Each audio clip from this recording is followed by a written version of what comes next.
Сәлеметсіздер ме? 4-ші сынып білім алушыларына арналған математика пәні бойынша тікбұрышты параллелепипедтің көлемі мен қырының ұзындығын табуға берілген есептерді шығару тақырыбындағы сабағымызды бастаймыз. 147-ші сабақ. Оқу мақсатымыз шамалар арасындағы тәуелділікке пропорционал бөлуді табуға берілген есептерді талдау және шығару. Дескрипторы: сен бұл сабақтан үйренесің. Тік бұрышты параллелепипедтің көлемі мен қырының ұзындығын табуға берілген есептерге талдау жасауды және шығаруды үйренесің.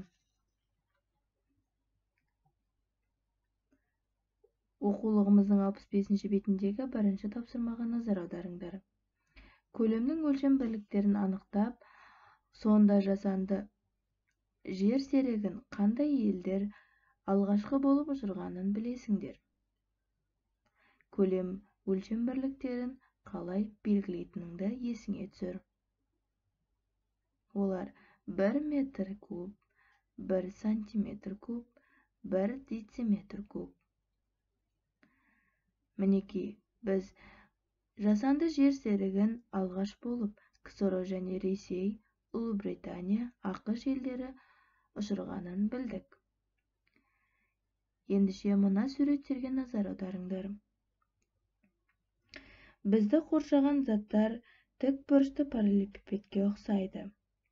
Ендеше осы тік төртбұрышты параллелепипедтің көлемін қалай табу керектігін және де басқа деректерді мына бейнежазбадан қарап есте сақтаймыз.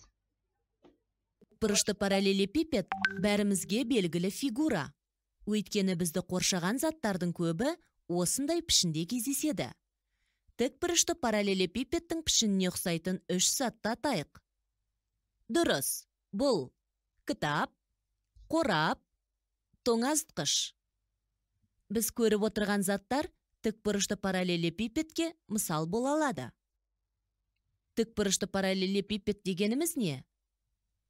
Тік бұрышты параллелепипед дегеніміз барлық қырлары тік бұрыш. Кез келген тік бұрышты параллелепипедтің 8 төбесі болады.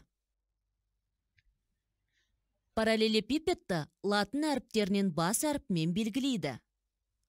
А, Б, С, Д, Е, Ф, К, Л.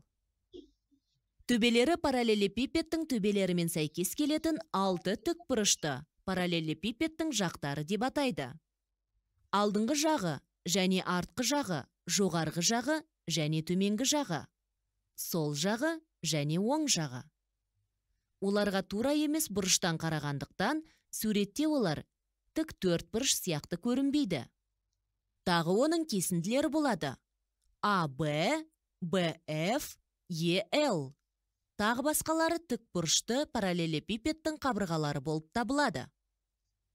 Әрбір параллелепипедтің 12 қабырғасы бар. Есіңде сақта, тік бұрышты параллелепипедтің 8 төбесі, 6 жағы және 12 қабырғасы болады.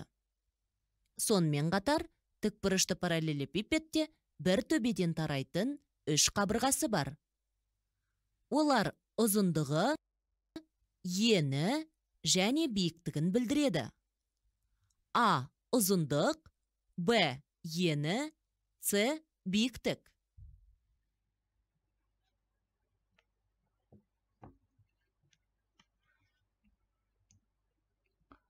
Есіңде сақта, тік бұрышты параллелепипедтің көлемі мынандай формуламен есептеледі.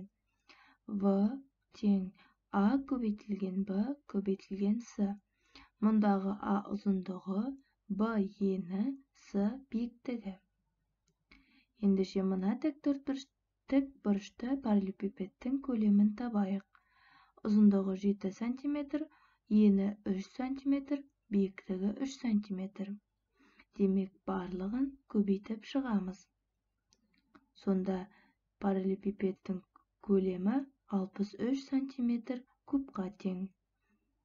Сары түсті текшелердің толтырылған көлемді табайық. ұзындығы 7 см, ені 3 см, биіктігі 1 см. Сары текшенің көлемі 21 см кубқа тең. Оқулығымыздың 66 бетіндегі 3-ші тапсырма. Параллелепипед пен текшенің көлемін есепте. Параллелепипедтің ұзындығы 12 см, ені 3 см, биіктігі 5 см.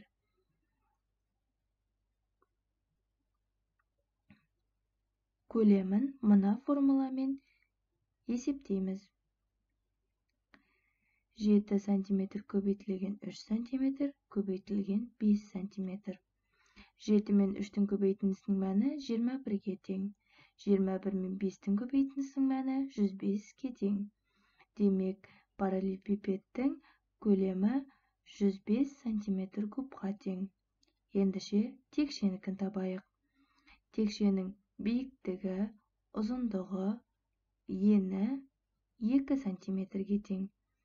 Демек, біз 2-ні өзіне 3 рет көбейтіп шығамыз. Текшенің көлемі 8 см кубқа тең. Тік бұрышты параллелепипедтің элементтері.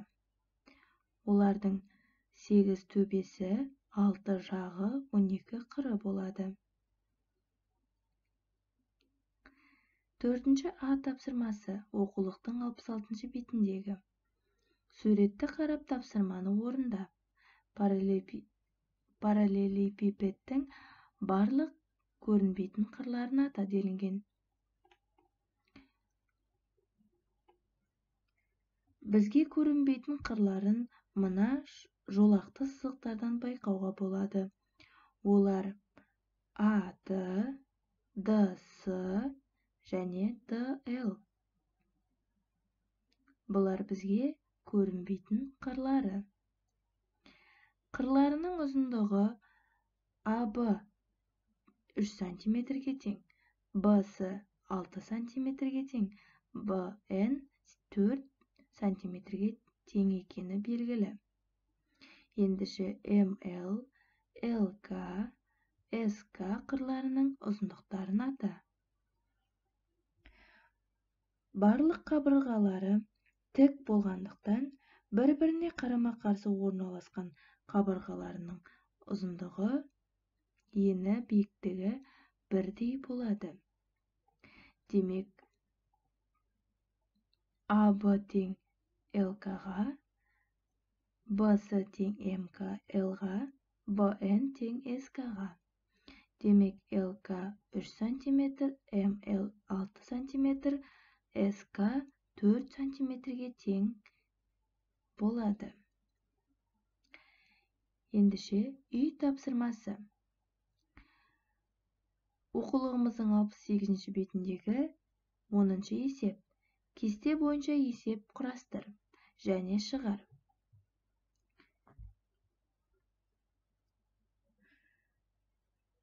Біз орындаған 3-ші есепті үлгі ретінде алып, осы үй тапсырмасын орындаймыз және кері байланыс жасаймыз. Осымен бүгінгі сабағымыз аяқталды. Сау болыңыздар.